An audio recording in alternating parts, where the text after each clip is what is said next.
हो हो हो हो हो हो हो आहा हा हा हा हा हा हो हो हो हो हो हो हो ला ला ला ला ला ला ला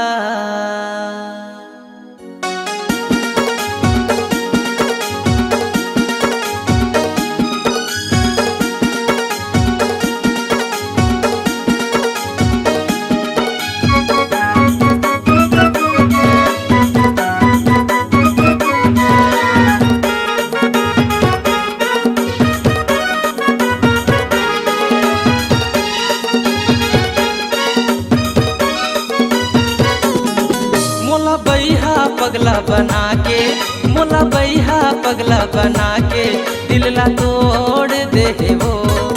मोला माया मत यहाँ फंसा के मोला माया मत यहाँ फंसा के मोला छोड़ दे वो यदि आए रहे तोर गली माँ तहाँ देखे नहीं वो मोला मन रोवत हवे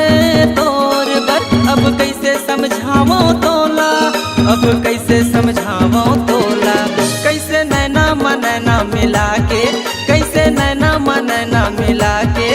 मुँह मोड़ ले वो मोला बैहा पगला बना के मोला बैहा पगला बना के दिल ला तोड़ दे वो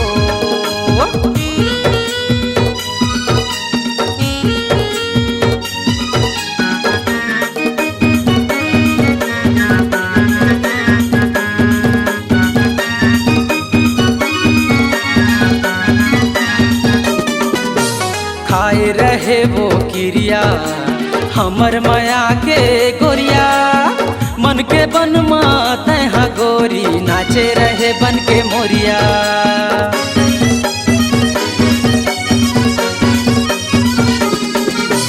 खाए रहे वो किरिया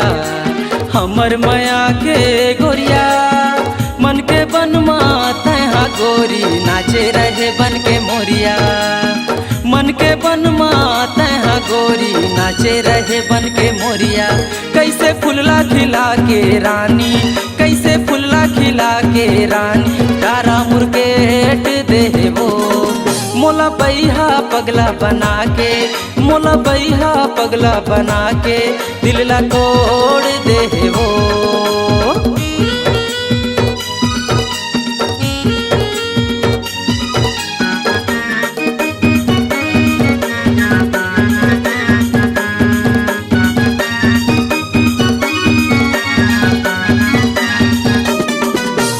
पवन किरण के दीवानी सुन ले मन भौरी रानी पल पल तोला सोचत हवा मैं कैसे लिखे मोर कहानी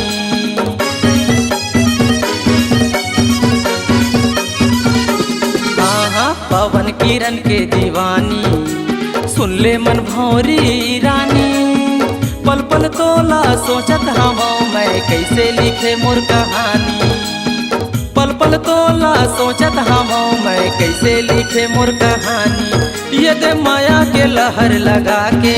ये दे माया के लहर लगा के संगला ते छोड़ दे वो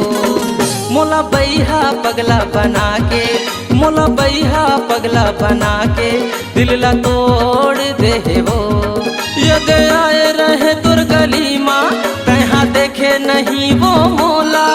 मन रोवत हवे तोर बर अब कैसे समझावो तोला अब कैसे समझावो तोला कैसे नैना मिला के गोरी कैसे नैना मिला के गोरी मुँह मोड़ ले वो मोला बैहा पगला बना के मोला बैहा पगला बना के दिल ला तोड़ दे वो मोला छोड़ दे वो मुँह मोड़ ले वो दिल ला तोड़ दे वो।